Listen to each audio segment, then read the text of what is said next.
Being a gym leader sounds like one of the coolest jobs in the Pokemon universe.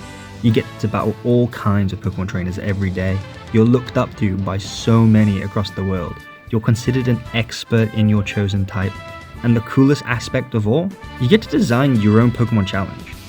This is the first of many ideas for what my Pokemon gym would look like. So if you enjoy this video, show it some love by liking and subscribing, and let me know what your Pokemon gym would look like in the comments below. With that being said, let's go.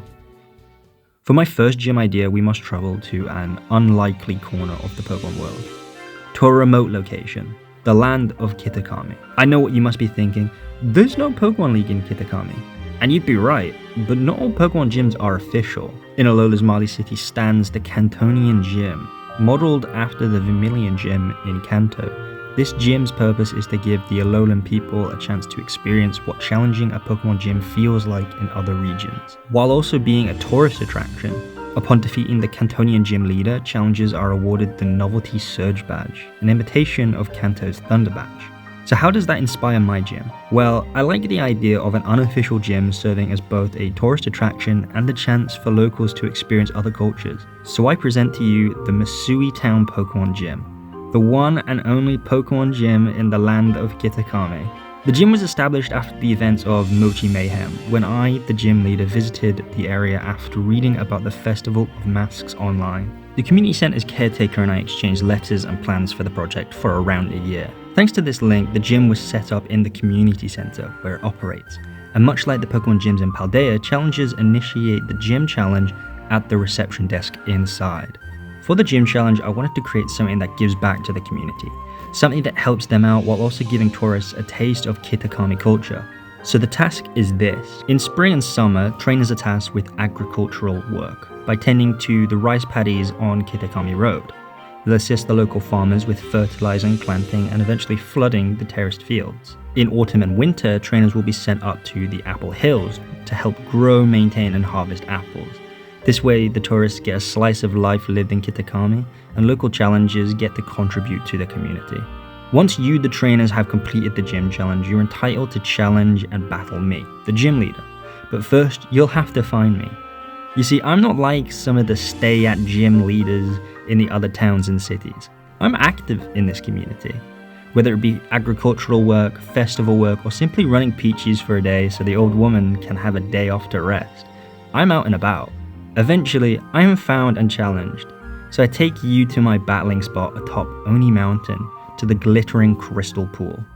The battle commences, and you soon realize that this won't be an easy battle to win, as I send out the first of my 6 Pokemon, Sableye.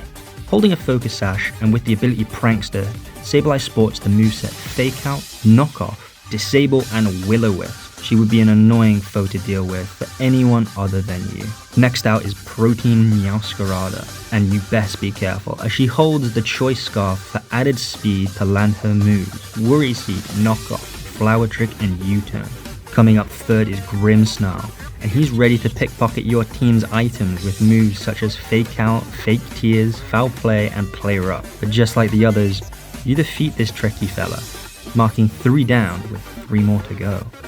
I call upon Hisuian Samurott. He wears the Assault Vest to raise his special defense by 50%, allowing for a Swords Dance setup, boosting the moves Ceaseless Edge, Razor Shell, and X-Scissor. His ability Sharpness increases the power of slicing moves by 50%. By now you've noticed a trend. All the Pokemon you have faced so far have been dual Dark types, and you've deduced that I must be a Dark type gym leader, and you'd be right. Now I shatter your expectations, and as one swordsman is defeated, a swordswoman takes up the blade. Cerulege graces the battlefield. She wields a Life Orb, which slowly chips away at her HP. However, Bitter Blade reclaims that lost health. With the ability Flash Fire, her other moves are Swords Dance, Psycho Cut, and Night Slash, which receives Stab when Cerulege terastallizes into a Dark type. Just like the gym battles of Paldea, this is the true curveball of the fight. But like a champ, you smack the ball out the park, leaving me with only 1 Pokemon remaining. You look at your trusted allies. They're exhausted, yet more determined than ever. It fills you with confidence, for you have only 1 more matchup to go. What you don't know is how dangerous my last Pokemon is. When this Pokemon enters a battle, the power of its moves is boosted by 10% for each Pokemon in its party that has been defeated in battle already. The maximum boost is 50%. I have only one question for you, dear trainer. Who's that Pokemon?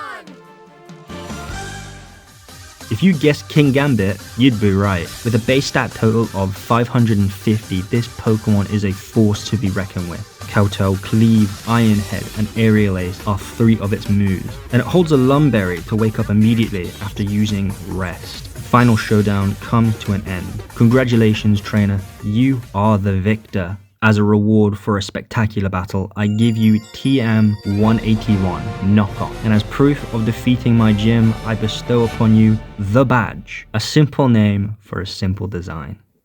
If you've made it to the end of this video, I cannot thank you enough. It probably means you enjoyed this video. If that is the case, please show it some love, and with that being said, I'll see you when I see you. And remember, it is all Sea Elementary, my dear friends.